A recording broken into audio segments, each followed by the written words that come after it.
नमस्कार। आज मैं आपको गुप्त नवरात्रि की तीसरी महाविद्या माँ त्रिपुर सुंदरी की कहानी सुनाऊंगा। माँ त्रिपुर सुंदरी, जिन्हें ललिता और राजराजेश्वरी भी कहा जाता है, सबसे वैभवशाली देवी मानी जाती हैं। एक बार कामदेव ने भगवान शिव की समाधि भंग करने का दुस्साहस किया, जिससे क्रोधित होकर भगवान शिव ने अपनी तीसरी आंख की ज्वाला से उन्हें भस्म कर दिया। कामदेव की राख अर्थात भस्म वहां बिखर गई। शिव के गणों में से एक, जिसका नाम चित्रकर्म था, उसने खेल खेल में उस भस्म को इकट्ठा किया और उसे एक पुरुष की आकृति में बना दिया। जैसे ही वह आकृति बनकर तैयार हुई, भगवान शिव की दृष्टि उस पर पड़ी। शिव के तेज और उस पवित्र भस्म के प्रभाव से वह आकृति जीवित हो उठी। चूंकि वह भस्म से बना था और उसमें रुद्र का तेज था, इसलिए वह अत्यंत शक्तिशाली था। उस पुरुष ने तुरंत भगवान शिव को प्रणाम किया। भगवान शिव ने उसे भंड नाम दिया। भंड का एक अर्थ विचित्र या हास्यपूर्ण भी होता है। भंड ने भगवान शिव की घोर तपस्या की। शिव बहुत प्रसन्न हुए और भंड को उनसे एक बहुत ही विशिष्ट वरदान प्राप्त हुआ। भंड ने मांगा, प्रभु, मुझे ऐसा वरदान दे कि यदि कोई शत्रु मुझसे युद्ध करे तो उसका आधा बल मुझे प्राप्त हो जाए और मुझे कोई भी अस्त्र शस्त्र हानि ना पहुंचा सके। भगवान शिव ने तथास्तु कह दिया। इस वरदान के मिलते ही भंड अजय हो गया। उसने असुरों के गुरु शुक्राचार्य से दीक्षा ली और अपना एक विशाल साम्राज्य स्थापित किया, जिसकी राजधानी शून्य कपुर थी। अब वह भंड से भंडासुर बन चुका था। अपने अजय शक्ति के कारण भंडासुर ने स्वर्ग पर आक्रमण कर दिया तथा इंद्र सहित सभी देवताओं को उसने हरा दिया। भंडासुर ने देवताओं की शक्ति क्षीण कर दी और उन्हें अपमानित कर स्वर्ग से निकाल दिया। उसने एक और माया रची। उसने संसार के सभी जीवों के मन में प्रेम और इच्छा को समाप्त कर दिया, जिससे सृष्टि जड़ होने लगी। यहाँ तक कि उसने देवताओं को शिव और शक्ति की उपासना करने से भी रोकने का प्रयास किया। जब देवता भगवान शिव के पास सहायता के लिए पहुंचे, तो शिव ने कहा, भंडासुर का जन्म कामदेव की भस्म से हुआ है और उसे मेरा वरदान प्राप्त है। उसका अंत केवल वही कर सकता है जो स्वयं पराशक्ति का पूर्ण स्वरूप हो। भगवान शिव के परामर्श पर देवताओं ने एक विशाल महायज्ञ किया। उन्होंने अपने ही शरीर के अंशों की आहुति दी। इस यज्ञ की अग्नि से मां ललिता त्रिपुर सुंदरी प्रकट हुई। भंडासुर को मारने के लिए मां ललिता ने अपने विशाल सैन्य तंत्र तैयार किया। अंत में मां ललिता और भंडासुर के बीच महायुद्ध हुआ। भंडासुर ने कई मायावी अस्त्र छोड़े, लेकिन मां ने अपने नाखूनों से उत्पन्न शक्तियों जैसे नुकिलेश्वरी द्वारा उन सबका उत्तर दिया। जब भंडासुर ने अंधतामिस्त्र यानी अंधेरा फैलाया, तो मां ने अपनी मुस्कान से सूर्य जैसा प्रकाश किया। अंत में मां ललिता ने महाकामेश्वर अस्त्र छोड़ा, जिसने भंडासुर और उसके पूरे शून्य कपूर साम्राज्य को भस्म कर दिया। भंडासुर अज्ञान और उस नकारात्मकता का प्रतीक है जो भस्म से पैदा होती है। भगवान शिव उसे शक्ति तो देते हैं, लेकिन जब वह मर्यादा तोड़ता है, तो शिव की ही शक्ति उसका अंत करती है। गुप्त नवरात्रि में मां त्रिपुर सुंदरी की पूजा का विशेष फल मिलता है, क्योंकि देवी की उपासना को श्री विद्या कहा जाता है, जो अत्यंत गोपनीय और प्रभावशाली है। वे न केवल शत्रुओं का नाश करती हैं, बल्कि साधक को आत्मिक शांति, ऐश्वर्य और मोक्ष भी प्रदान करती हैं। उनके बाण पंच तन्मात्राओं के प्रतीक हैं, जो साधक को अपनी इंद्रियों पर विजय प्राप्त करने की प्रेरणा देते हैं। माँ त्रिपुर सुंदरी के स्वरूप अत्यंत गहरे और रहस्यमयी हैं। श्री विद्या की साधना में उनके मुख्य रूप से 4 स्वरूपों की वर्णना मिलती है, जो साधक की आध्यात्मिक यात्रा के विभिन्न चरणों को दर्शाते हैं। पहला स्वरूप माँ त्रिपुर सुंदरी का पहला स्वरूप है बाल त्रिपुर सुंदरी, जो कि 9-10 वर्ष की बालिका है। यह देवी का प्रथम और बाल स्वरूप है। इस स्वरूप में वह 9 से 10 वर्ष की एक अत्यंत तेजस्वी बालिका के रूप में दिखाई देती हैं। उनके एक हाथ में पुस्तक, जो कि ज्ञान का प्रतीक, दूसरे में माला, जो कि साधना का प्रतीक, तीसरे में वरदान मुद्रा मुद्रा और चौथे में अभय मुद्रा होती है। यह स्वरूप नए साधकों के लिए प्रारंभिक दीक्षा का प्रतीक है, जो बुद्धि और ज्ञान का वरदान देते हैं। बाला त्रिपुर सुंदरी की कथा ब्रह्मांड पुराण के ललिता उपाख्यान में मिलती है। जब शून्य कपूर के मैदान में भयंकर युद्ध छिड़ा हुआ था, एक तरफ मां ललिता महात्रिपुर सुंदरी की शक्ति सेना थी और दूसरी तरफ क्रूर दैत्य भंडासुर की सेना। तो भंडासुर जानता था कि वह सीधे मां से नहीं जीत सकता, इसलिए उसने अपने 30 अत्यंत पराक्रमी पुत्रों को युद्ध के मैदान में उतारा। इन 30 पुत्रों ने आते ही अपनी मायावी शक्तियों से देवी की सेना में हाहाकार मचा दिया। उस समय मां ललिता के हृदय के पास से एक अत्यंत दिव्य और सुनहरी आभा निकली। उस प्रकाश पुंज से मात्र 9-10 वर्ष की एक अत्यंत सुंदर कन्या प्रकट हुई। उनके चेहरे पर करोड़ों सूर्यों का तेज था, लेकिन आंखों में बाल सुलभ कोमलता। वे मां ललिता की पुत्री बाला थी। नन्ही बाला ने अपनी माता के चरण स्पर्श किए और मधुर स्वर में कहा, हे मां, ये असुर आपकी सेना को नष्ट कर दे रहे हैं। मुझे आज्ञा दीजिए, मैं स्वयं जाकर भंडासुर के इन पुत्रों का अंत करूंगी। मां ललिता, जो स्वयं ब्रह्मांड की स्वामिनी है, एक पल के लिए ममता से भर गई। उन्होंने कहा, पुत्री, तुम अभी बहुत छोटी हो। यह युद्ध भयंकर है और वे असुर अत्यंत मायावी हैं। तुम यही मेरे पास रहकर इस युद्ध को देखो। लेकिन बाला अड़िग थी। उन्होंने मुस्कुराते हुए कहा, माँ, आपकी शक्ति जिसके साथ हो, उसे किसी माया का भय नहीं। मुझे अपनी वीरता सिद्ध करने का अवसर दें। पुत्री का संकल्प देख माँ ललिता ने मुस्कुराते हुए अपनी सहमति दे दी। माँ ललिता ने अपनी पुत्री को एक दिव्य कवच पहनाया और अपना नारायणास्त्र प्रदान किया। नन्ही बाला एक विशेष रथ पर सवार होकर रणभूमि में पहुंची। जब भंडासुर के 30 पुत्रों ने एक छोटी बच्ची को सामने देखा, तो वे अट्टहास करने लगे। उन्हें लगा कि यह बालिका उनका क्या बिगाड़ पाएगी। परंतु जैसे ही बाला ने अपने धनुष की प्रत्यंचा खींची, उसकी टंकार से तीनों लोक कांप उठे। वह बालिका नहीं, साक्षात काल का स्वरूप लग रही थी। असुरों ने चारों ओर से बाला पर बाणों की वर्षा कर दी।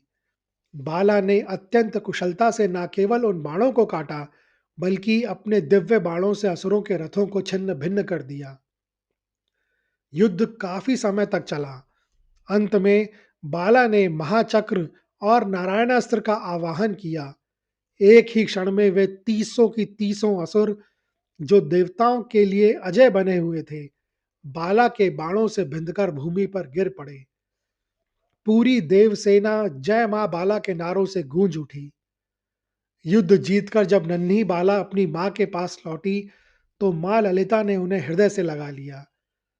उन्होंने आशीर्वाद दिया कि जो भी साधक बाला स्वरूप की पूजा करेगा, उसे जीवन के हर युद्ध अर्थात कठिनाइयों में विजय प्राप्त होगी और उसकी बुद्धि सदैव जागृत रहेगी। मां त्रिपुर सुंदरी का दूसरा स्वरूप मां षोडशी, जो कि 16 वर्ष की किशोरी है। इन्हें ललिता या श्री विद्या भी कहा जाता है। वे 16 वर्ष की एक सुंदर किशोरी के रूप में पूजी जाती हैं। इसी कारण उन्हें षोडशी कहा जाता है। यह स्वरूप 16 प्रकार की इच्छाओं और चंद्रमा की 16 कलाओं पर नियंत्रण का प्रतीक है। यह अवस्था साधक के भीतर इच्छा को आध्यात्मिकता की ओर मोड़ने की शक्ति प्रदान करती है। जब भगवान शिव ने अपनी समाधि भंग करने के प्रयास में कामदेव को अपनी तीसरी आंख की ज्वाला से भस्म कर दिया, तब चारों ओर एक अजीब सा सन्नाटा छा गया। कामदेव, जो कि प्रेम और सजन के देवता हैं, के अंत के साथ ही संसार से प्रेम, उत्साह और सृजन की शक्ति समाप्त हो गई। ना पक्षी चहकते थे, ना फूल खिलते थे और ना ही मनुष्यों के मन में जीवन जीने की कोई उमंग शेष थी। कामदेव की पत्नी देवी रति शोक में डूब गईं। उन्होंने वर्षों तक मां आद्यशक्ति की कठोर तपस्या की। उनकी करुण पुकार और देवताओं की प्रार्थना से पिघलकर मां शक्ति ने षोडशी के रूप में प्रकट होने का निश्चय किया। एक दिव्य संध्या संध्या को आकाश से अमृत की वर्षा हुई और मां षोडशी प्रकट हुई। उनका स्वरूप ऐसा था कि उनके दर्शन मात्र से मुरझाए हुए फूल खिल उठे। वे चंद्रमा की 16 कलाओं के समान पूर्ण थीं। उनके हाथ में इक्षुधनुष यानी गन्ने का धनुष, पंचबाण, पाश और अंकुश थे।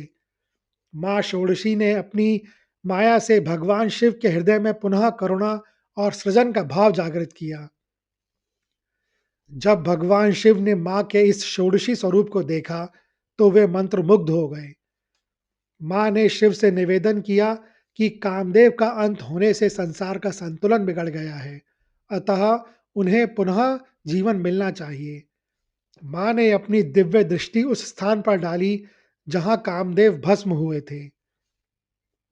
अपनी मुस्कान मात्र से उन्होंने उस भस्म को पुनर्जीवित कर दिया, परंतु इस बार कामदेव भंडासुर अर्थात अहंकार के रूप में नहीं, बल्कि प्रद्युमन अर्थात शुद्ध प्रेम के सूक्ष्म रूप में प्रकट हुए। माँ ने उन्हें आशीर्वाद दिया कि अब वे संसार में केवल शारीरिक आकर्षण के रूप में नहीं, बल्कि दिव्य प्रेम और आनंद के रूप में व्याप्त रहेंगे। माँ ने रति को उनका पति लौटाया और संसार को पुनः रंगों से भर दिया। उन्होंने घोषणा की कि जो भी साधक उनके षोडशी स्वरूप की पूजा करेगा, उसके जीवन में कभी अभाव नहीं रहेगा। वह मानसिक रूप से कभी वृद्ध नहीं होगा और उसके भीतर सदैव उत्साह और रचनात्मकता बनी रहेगी। माँ त्रिपुर सुंदरी का तीसरा स्वरूप राज राजेश्वरी यानी त्रिलोकी की स्वामिनी। यह माँ का सबसे वैभवशाली और राजसी स्वरूप है। यहाँ वे सभी देवी देवताओं की रानी राज राजेश्वरी के रूप में रत्न जड़ित सिंहासन पर विराजमान है। उनके नीचे ब्रह्मा, विष्णु, रुद्र और ईश्वर पादपीठ के रूप में होते हैं और सदाशिव स्वयं आसन के रूप में। यह स्वरूप दर्शाता है कि पूरी सृष्टि और सभी देवता उन्हीं की शक्ति से संचालित होते हैं। वे भोग और मोक्ष दोनों एक साथ प्रदान करती हैं। यह कथा माँ त्रिपुर सुंदरी के सबसे वैभवशाली स्वरूप राज राजेश्वरी की है।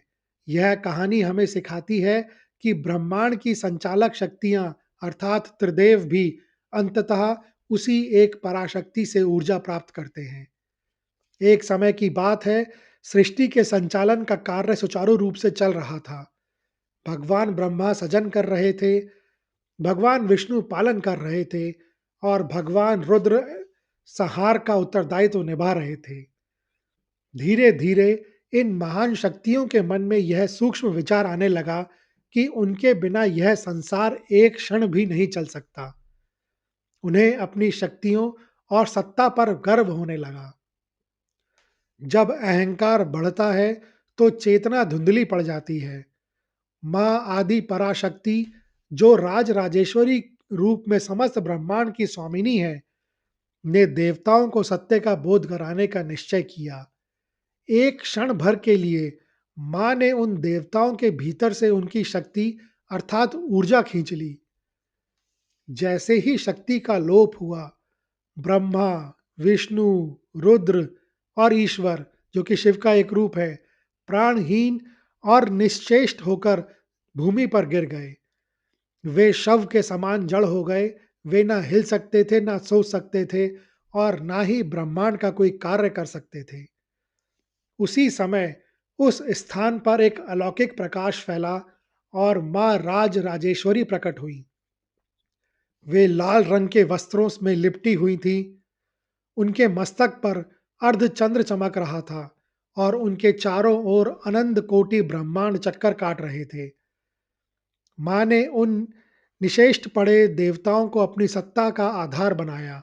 उन्होंने ब्रह्मा, विष्णु, रुद्र और ईश्वर को अपने सिंहासन के चार पाए बनाया और सदाशिव को उस सिंहासन के फलक के रूप में स्थित किया। इस अद्भुत मुद्रा को पंच प्रेतासन कहा जाता है, जहां प्रेत का अर्थ है बिना शक्ति के जड़ हो जाना। जब मां उस सिंहासन पर विराजमान हुई तो उनकी उपस्थिति मात्र से देवताओं में पुनः चेतना का संचार हुआ। उन्हें तुरंत बोध हो गया कि वे जो कुछ भी हैं केवल मां की कृपा और उनकी दी हुई शक्ति के कारण है। उन्होंने करबद्ध होकर मां की स्तुति की, हे मां, हम तो केवल निमित्त मात्र हैं। जैसे बिजली के बिना यंत्र नहीं चलते, वैसे ही आपके बिना हम जड़ हैं। आप ही वास्तविक राज राजेश्वरी हैं। माँ राज राजेश्वरी ने मुस्कुराते हुए उन्हें अभय दान दिया और कहा कि वे सदैव उनके शरीर, उनके भीतर शक्ति बनकर वास करेंगी। माँ ने यह भी स्पष्ट किया कि जो भी भक्त इस स्वरूप की पूजा करेगा, उसे न केवल सांसारिक सुख और ऐश्वर्य मिलेगा, बल्कि वह अहंकार से मुक्त होकर पद को प्राप्त करेगा। महात्रिपुर सुंदरी का अंतिम और चौथा स्वरूप ललिता महात्रिपुर सुंदरी यानी परम शक्ति है। यह देवी का सबसे सूक्ष्म और व्यापक स्वरूप है। ललिता का अर्थ है जो खेल खेल में लीला और संपूर्ण ब्रह्मांड की रचना, पालन और संहार करती है। यह स्वरूप श्री यंत्र के केंद्र में बिंदु के रूप में स्थित माना जाता है। वे परम शिव की इच्छा शक्ति हैं। बिना त्रिपुर सुंदरी की शक्ति के शिव स्वयं शव के समान है। यह कथा मां त्रिपुर सुंदरी के सबसे सूक्ष्म और दार्शनिक रूप की है, जिसे ललिता महात्रिपुर सुंदरी कहा जाता है। यह केवल एक कहानी नहीं, बल्कि ब्रह्मांड की उत्पत्ति का विज्ञान है। सृष्टि के आरंभ से भी पहले, जब न आकाश था, न पृथ्वी, न समय, तब केवल परम शिव थे। वे निराकार, निर्गुण और पूरी तरह से शांत थे। वे एक गहरे ध्यान में थे, लेकिन संसार की रचना के लिए उस प्रकाश जो कि शिव को एक दर्पण अर्थात शक्ति की आवश्यकता थी, जिसमें वह स्वयं को देख सकें। परम शिव के भीतर एक संकल्प जागा, मैं एक हूं, बहुत हो जाऊं।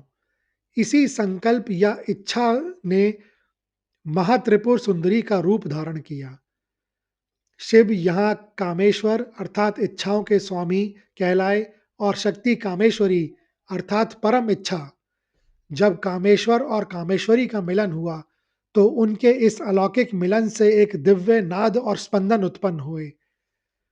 इस स्पंदन से सबसे पहले एक बिंदु बना, उस बिंदु से त्रिकोण, फिर वृत्त और फिर कई कोण बनते चले गए। यही आकृतियां मिलकर श्री यंत्र के रूप में प्रकट हुई। श्री यंत्र के इसी केंद्र बिंदु में से मां ललिता ने अपनी लीला शुरू की। उन्होंने अपनी शक्ति से ब्रह्मा, विष्णु और महेश को उत्पन्न किया ताकि वे सृष्टि का संचालन करें। पंच तन्मात्राओं शब्द, स्पर्श, रूप, रस और गंध को जन्म दिया और अंततः अपने ही स्वरूप से करोड़ों आत्माओं को रचकर इस संसार को जीवन प्रदान किया। यह कहा जाता है कि श्रीयंत्र साक्षात मां महात्रिपुर सुंदरी का शरीर है। इसके 9 चक्र मां की 9 शक्तियों को दर्शाते हैं। जो साधक इस यंत्र के केंद्र बिंदु तक पहुंच जाता है, वह साक्षात शिव और शक्ति के मिलन का अनुभव करता है और जन्म मरण के चक्र से मुक्त हो जाता है। मां के ये सभी स्वरूप गुप्त नवरात्रि में विशेष रूप से जागृत होते हैं। जहां अन्य महाविद्याएं या तो उग्र है या शांत, मां त्रिपुर सुंदरी परम सौंदर्य और परम शक्ति का अनुभव संतुलन है। गुप्त नवरात्रि के इन दिनों में माँ के इन स्वरूपों का ध्यान करके करने से साधक के जीवन के सभी गुप्त अर्थात छिपे हुए कष्टों का अंत होता है। यह कहानी सुनने के लिए धन्यवाद। अगर आपको यह कहानी अच्छी लगी हो, तो कृपया इस वीडियो को ज़्यादा से ज़्यादा लोगों के साथ शेयर करें, लाइक करें व चैनल को सब्सक्राइब करें। कमेंट्स बॉक्स में लिखें, जय माँ त्रिपुर सुंदरी।